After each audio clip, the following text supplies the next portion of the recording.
Hi, welcome to the Elect Life. Liz McGee. I'm going to do a reading, not a reading. I'm going to I sort of have a word, I guess you'd call it, that I want to put out my kind of understanding on this whole new world that we're in. Kind of making some comments about the coronavirus, President Trump, Passover. Like, these are three things that are very closely, I think, related in a major plan of Yahweh's. And I think we're coming up on something very significant here. So who would have thought? I mean, we're into biblical proportions. I mean, this whole last 15 days have totally transformed our world. In my opinion, we'll never go back. We are at the beginning of the birth pangs. Now, I mean, I knew this was coming in a sense, being a prophetic person all my life, believing I would be alive at this time. It took me by total surprise. It's one thing to think about something. It's another thing to be in the reality of it. And this is a huge wake-up call, a reality check to the elect, to number one, are you ready for this? Because, there's going to be no going back. Once, like, labor pains start, a woman, you can't cross your legs and hope it doesn't happen. No, that baby comes forth, and they say with more power, like the power of freight train, which is what we're going to see, a real ramping up, speeding up to the end. But so this is, let me just say this about these birth pangs. Now, I do believe that they get stronger and closer together. So we will get a relief in this. But my big question is, what are we going to do with this time? What are we going to do with this new understanding now? That the end of the age is really upon us. So back to this idea of the coronavirus plague that has transformed the world and our individual lives and the lives of nations. This is, like I said, this is a biblical proportions. The whole world is affected. And from now on, I believe a lot of these things that are going to happen now in rapid succession will be worldwide. That's the whole point. The Adonai is really now, it's all going to happen, threshing the nations. This is the time of great chastening and judgment, to finally, or a last-ditch attempt to shake people away from their God-rejecting stance. I mean, you're going to have this opportunity to repent, to come into covenant relationship. And the big question is, with who? All right? But I'll get back to that. But Passover, the interesting thing about Passover this year, 2020, I want to make two quick points.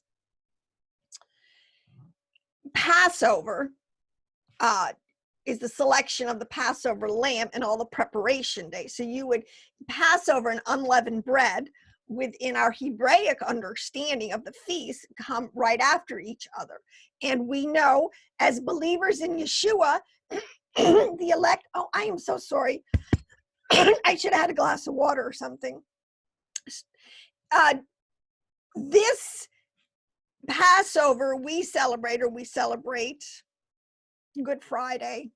This whole Passion Week that's beginning to unfold in like 9 days or so. This year is only about a day apart. The Jewish reckoning, now I follow a Zadokite calendar, a Essene calendar, which will put it on Tuesday, Passover on Tuesday, April 7th. The Jewish Passover is Wednesday, April 8th, and then you have the Christian calendar with, it's still Passover week, but more towards Friday. And there's all sorts of, oh my gosh, millions and millions of crooked places that need to be made straight and all that kind of understanding of the Passover week. But one of their own prophets. So I was listening to because the evangelical camp is coming under a lot of heat right now, because they are a driving force and an ideological force behind Trump and a lot of his base and what he's saying. And so they're coming under a lot of fire because a lot of people don't like that agenda. Obviously, you're going to have a lot of gnashing of teeth against that that wing, that branch or whatever of having some influence. But one of the evangelical prophets that I listened to, who was a little more messianic, made a comment, or he said, no, he said the Lord, he basically said, this is a prophetic word. The Lord told him that this coming Passover was going to be highly significant, that the Lord expected something or wanted something. There was a bar raised. I don't know if I'm paraphrasing this 100% correctly. I might be adding a little bit of mine. And that something spiritual needed to happen this Passover to receive the full blessing for the elect as we go into this season. All right. There's great spiritual significance. Now, so with having the calendar of all of our three branches of practice so close together, that's very significant. Sometimes they're 3 weeks apart. Sometimes, the Jewish Passover, the way they do it, and the Christian are way apart from each other. But this year, they are like lockstep. So, and this all has to do with where we are, because remember, in Yahweh's economy, there's always spiritual things he's trying to accomplish. Along with his will in the earth, there's physical things or things that need to happen to align with his will.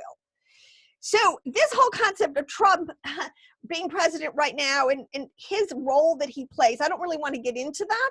But what I do want to say is, you can't make this stuff up. I mean, here is a man, I believe now more and more, he either is a total Ephraimite leader. And this is, people don't really understand. I mean, whatever his personal quirks are, but as a leader, he is lock, stock, and barrel. I mean, an Ephraimite leader, and his mind, his ideology, his energy, and his vision. And if it's correct, his vision of America's role in the world is truly an Ephraimite understanding of the blessing. Remember, I've been through this. There is the barakah that is on Ephraim. All right. And Trump really does represent that. But at the same time, even in his personal family, I mean, you can't make this stuff up, but having, Jared Kushner as a son-in-law and their whole branch, very Chabad, and understanding these, that understand Judaism on way deeper levels than what their Passover could look like, would look like, has potential to look like, has an ability to lead the nations. I know so many people are going to freak out because they think, oh, Jared Kushner is the Antichrist. People are so quick to make prophetic judgments, and with like a third of the deck. I mean, evangelicals, I love you. I came from that camp, but you have half of the puzzle. You don't understand who you are. You are Israel. You are Ephraimite Israel. You have a blessing and a birthright on you. You have, of the birthright, you have the blessing. America truly is. And you can work it yourself. I have YouTubes on this.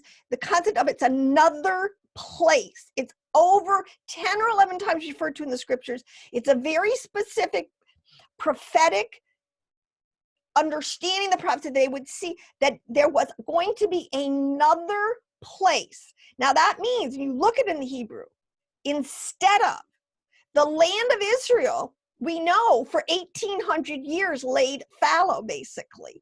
Judah was not able to return to their land. But at the same time, and then people are saying, well, what's Yahweh been doing all these 2,000 years? Well, this is the point. Ephraim has been like the good ox that has been plowing into the nations, their birthright, their genetic, literal birth, and their inherent humanity. Now, I can't flesh all this out, and this is really important to understand. But the bulk of them, this country is 100% founded on that prophetic fulfillment of being another place. That is our destiny and who we are. Now, I don't care if most people don't see it, because really let God be true, let Yahweh be true, and every man a liar. It doesn't matter if everybody's confused and all this stuff. Yahweh knows what he's doing. He's looking on us.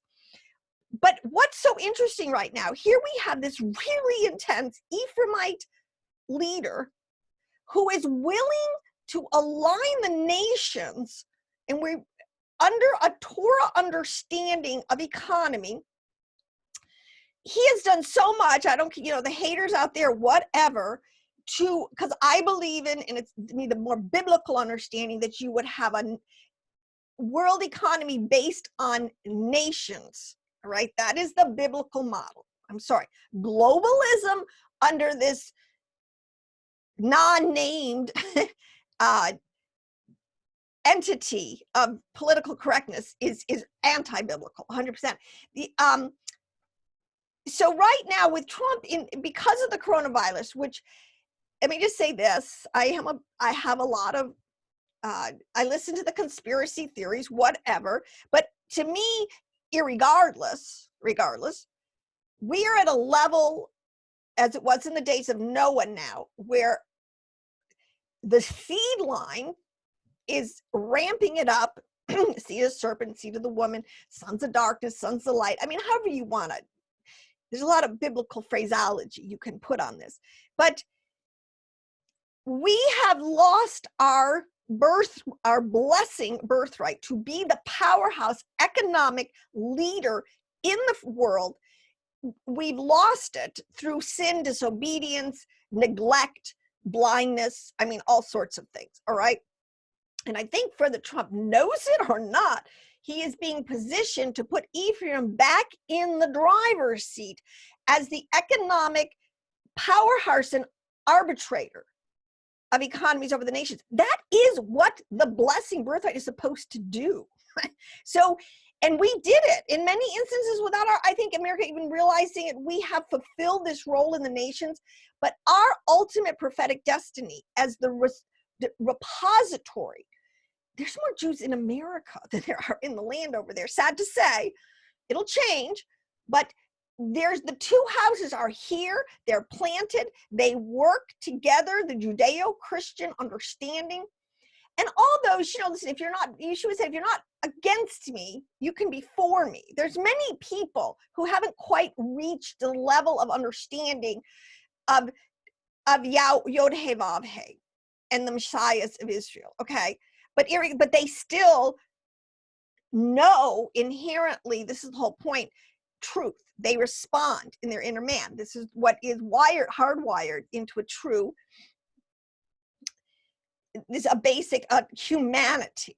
All right. Now, could be fleshed out way more, but we, through Trump right now, what I can sort of see is that he is trying to reposition us in the world to operate under this mantle. And I'm all for it. But that not so we can be so prosperous. See, this is where the evangelicals or a lot of other minds, they come too short of this thing. It's not just so we can prosper, so we can bless others. And believe me, this blessing, this is being the bread of life that Yeshua put on us for 2 days. It's way more than just food in that category. It's spiritual food. It's having the gospel. It's having the ability, the resources to take the name and the of Yod-Heh-Vav-Heh, whether we realize it or not, that is actually who ultimately our Father Creator Elohim God is. All right. This is because prophetically the showdown is coming. Disclosure is coming. This seed will square off with the seed of the other side, whatever you want to call it. The aliens, I mean, whatever. This will all get taught in a very methodical way so people can see it 100%. But it's very important because we are, how do I even say this? There is this ancient hatred that is going to go down to the wire and will only be put down by Messiah ben David, Mashiach ben David, when he comes and establishes, when this ruler, this final Mashiach figure takes authority in the earth, in the world, amongst the governments of the world. All right. And this is coming, and he will teach the nations finally, and he will rule with the rod of iron. Now, this is all, those are just throwing out these Bible that need to be really unpacked more. But we are the place that has been prepared. The two houses are here because we need to be a place to offer protection and military might and provision and everything, just plain Torah logic of it during the tribulation, all right, because the world will be in such chaos, and there's always been promised to the seed. We need to recover our mantle so we can fulfill this role for the wrap up, for the elect, for the righteous, for those who want to turn. And because that's why it says that so many from the West will come, because that's where we are literally. We're all over the world. This is, so it's not, I am not teaching or preaching British Israelism. So that you just got to understand, if you understand the lingo. What I am saying is, just as Judah was given the city, Zion, the spiritual in Jerusalem, and the temple, that is theirs. They officiate that. That is there. We have been given the earth, the blessings of the land, the earth, which is, remember it says the earth is Adonai's, all right? And when that, you are talking about the whole earth, the world, you know, from China to South America to Antarctica up to the North Pole, doesn't matter. The earth and all the nations and the inhabitants will submit to that ruler government, that title, all right? And this is our inheritance. We receive these promises with Mashiach when he comes. That's one of the perks of being one of the elect, all right, you could say, all right?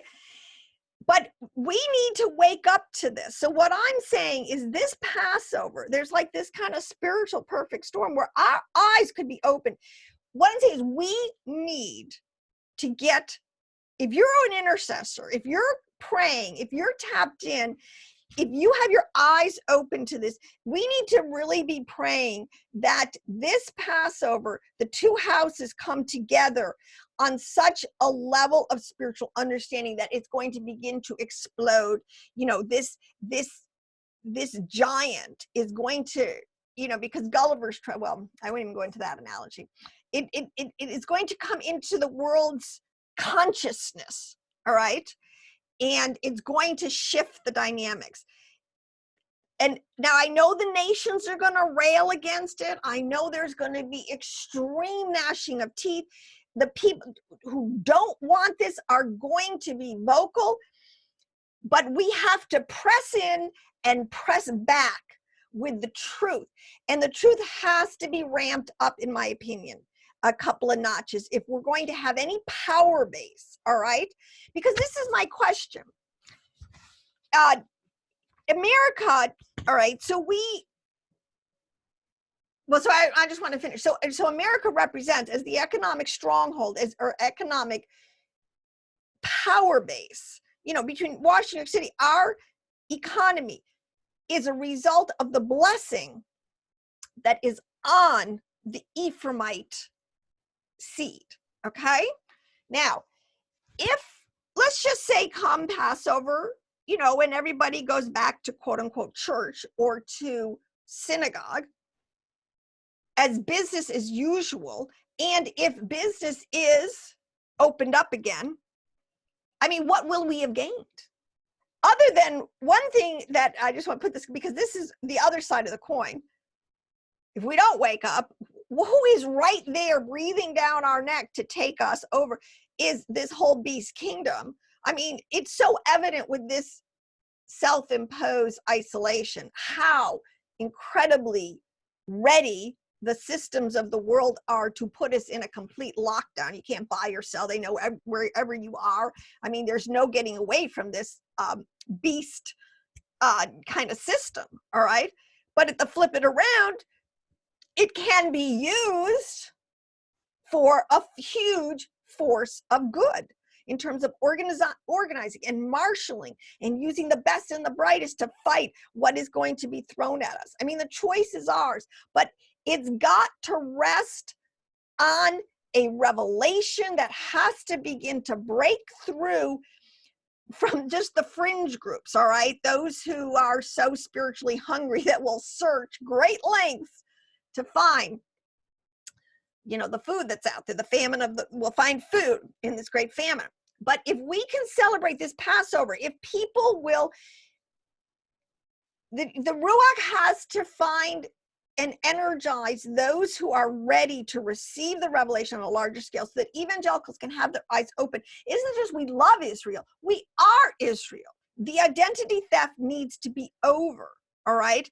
And we need to put together what we have, and we need to marshal ourselves and organize ourselves in this mindset.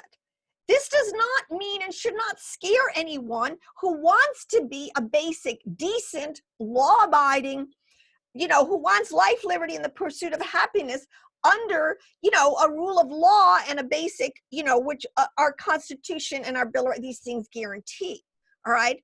But our leadership, our understanding amongst those who are put in positions of power, if we can have this understanding, Yahweh will bless us and put us into these positions of power to drive the agenda for righteousness. And this Passover is so important because, see, this is the one sticking point. Who's the Passover lamb? I mean, seriously, people, at this point, with all the knowledge and understanding, with all the texts that have come out, with all the teaching that's been going on, if we don't understand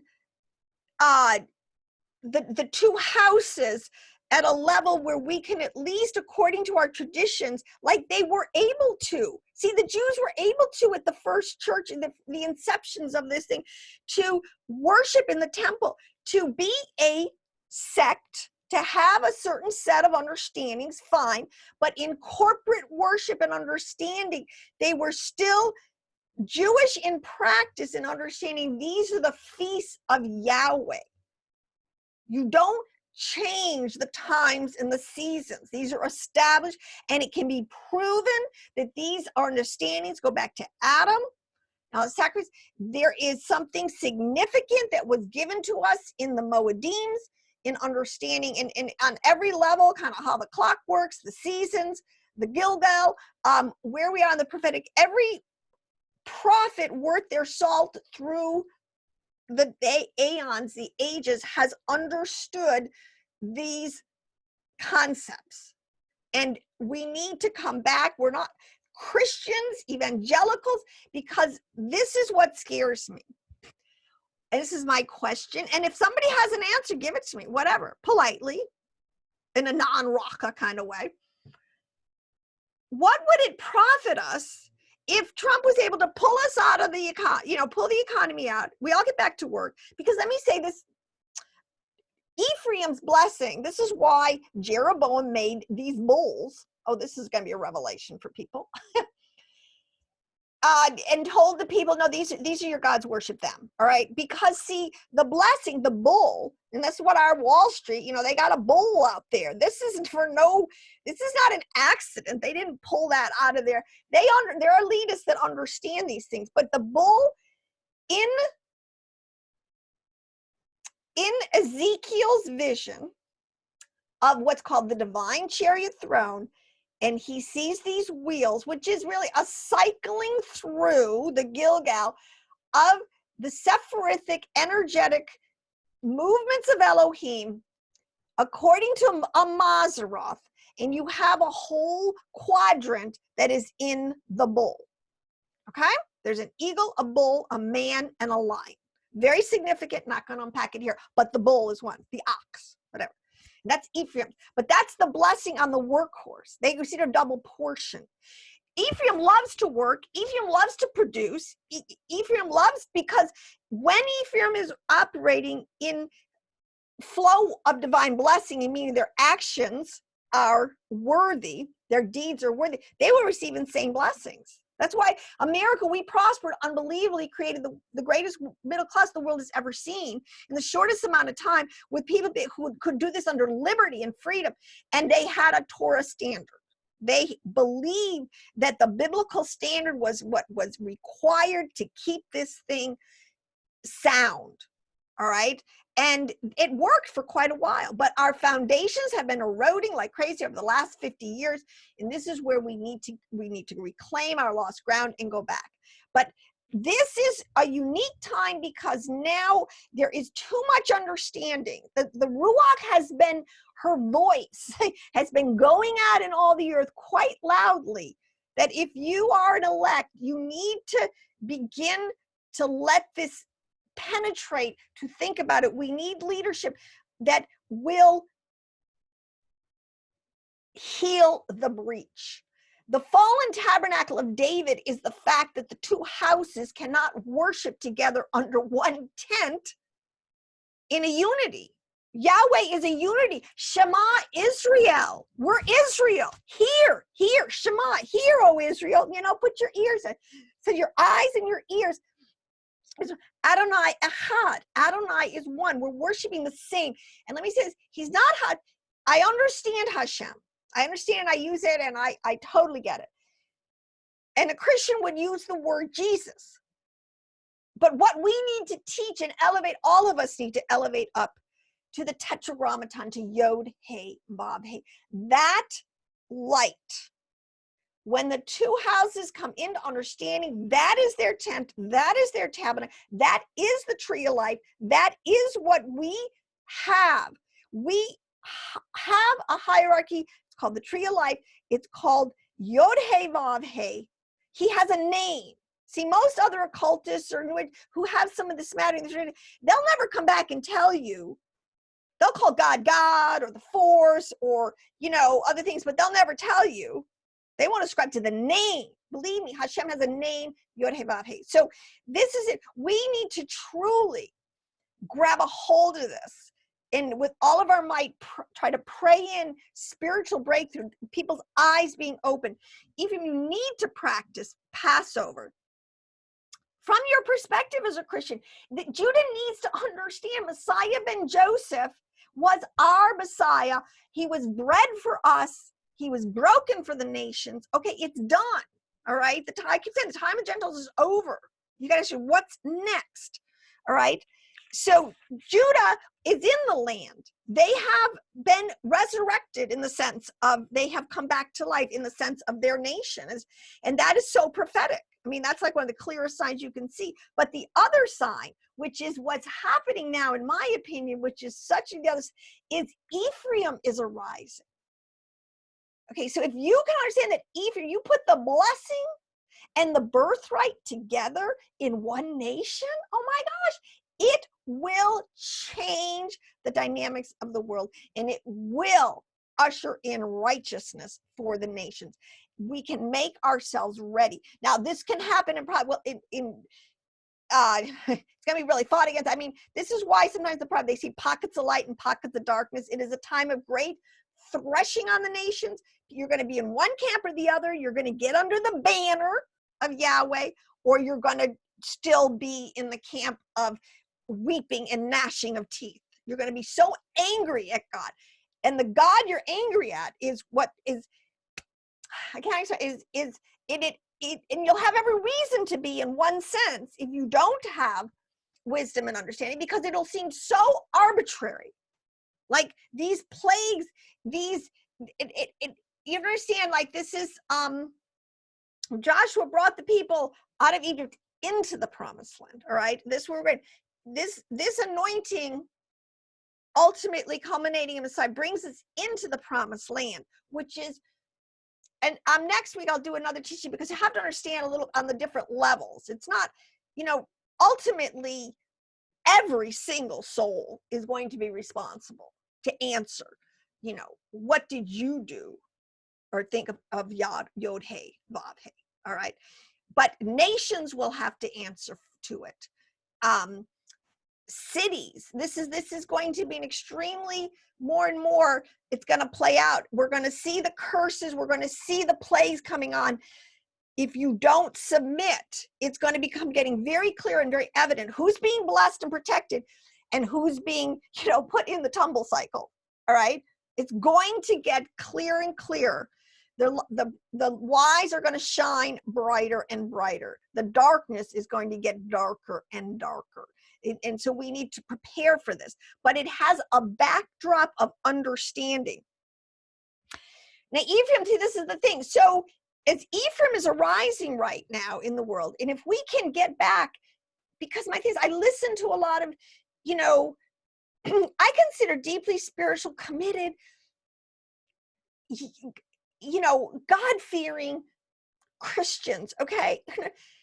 But who don't have the next level up, the bigger picture. And it's frustrating, it's hard, because what good would it do if Trump is able to turn the economy around?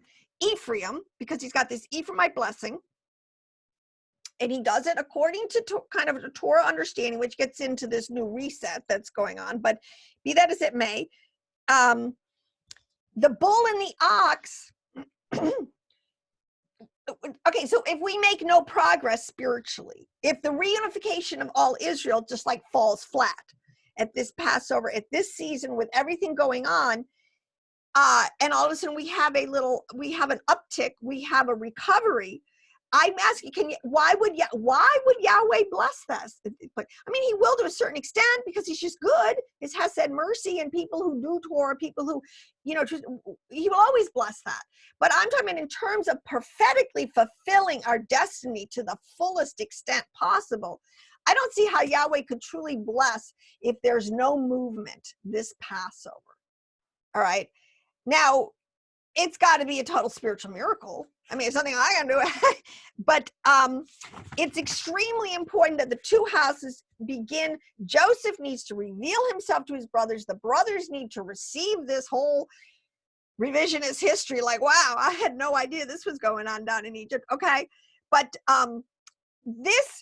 because what's going to happen next, even though for even the house of Yahweh is a house of prayer for all nations, it still has to be, worship is about unity. All right. I mean, because, and this is the whole kind of thing, the unification of Yahweh is, and I know this in Jewish mystical understandings, is like almost like the final tikkun. We can finally be done going around this mountain, so to speak, 6 days going around this mountain, and we can ascend. If we can grab onto these deep spiritual truths, the elect, and pull ourselves and those who want to come with us into a higher level of consciousness, which is really, first you got to get out of the Peshat level. Oh my gosh, because that's what's gonna cause all the war, the devastation. I mean, that Peshat level fundamentalist understanding is what is always behind Satan being able to ride onto or ride behind, you know, Christians or do-gooders or people who think that they're doing something great for the Lord. And, you know, like, what are they doing? They're killing whole pot. All right. So you have to understand something. The Bible is a very deep and esoteric work. Every letter, its placement is important in unpacking its prophetic significance.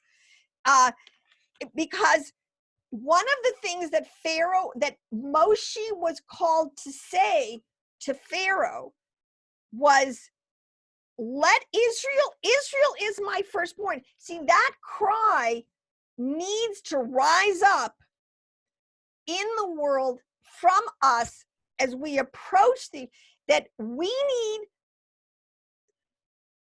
to come out of Egypt and Babylon and go out into the wilderness, and we need to worship Elohim there together. That is what God, Yahweh was demanding of Pharaoh. Let the people go.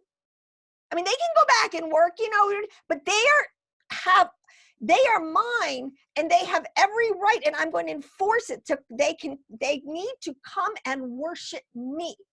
All right, Yod He Vav He. All right, this is the cry again at the last days. And we need to be able to free from these world systems, and the world systems run by the cosmocrata of this world. We will be free and be able to worship Elohim without. And these are what the words are talking about. They're not talking about, you know, the Canaanite and the Amorite and, you know, those with blemishes. We need to be able to worship. without being dogged down by demonic, negative, angelic energies that are in the world and in us. All right, this freedom, the concept of jubilee and bina and freedom and 50 years and the cycles, these things are so have such deep spiritual significance. But time, again, it's cyclical. So we're there again. If we want to reach the next level of liberty, and we want to be able to receive the great strength, the blessing, the anointing, the ability to influence in the nations, we need some revelation, and we need it quick. So that's sort of what I want to say, because to me, if we have this bullish market coming up, guaranteed, without a spiritual breakthrough, we're going to be right back where we started, because a next plague will come. It will totally wipe us out. Maybe it's the economic one that really will. So, but the only way to guarantee is through obedience, holiness, sanctification, all right? Through being having wisdom and understanding, being one of the wise who can instruct many. So I think this is a time really, so that's all I got to say. I think the stakes are very high. I think the coronavirus, in one sense, it shows how the world can, with Ephraimite at the heel, with true spiritual understanding, how we could really minimize and do damage control over the nations, or we're going to be, just fighting for our own survival in a continual battle of takeover by the other side.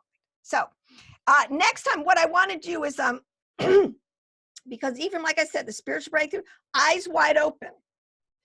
And I want to do a study on the word eyes. It's so fascinating. It's all in the Hebrew. The word ayin, or the word ayin, is spelled either with an aleph or with an ayin. And believe it or not, there's huge spiritual significance packed into that. So on that note, shalom. I hope you're well, safe. I pray that we can make these quantum leaps of faith soon together, and we can all come into our tremendously prophetic destiny, which I think the elect have just chomping at the bit. They know they have. Shalom, shalom.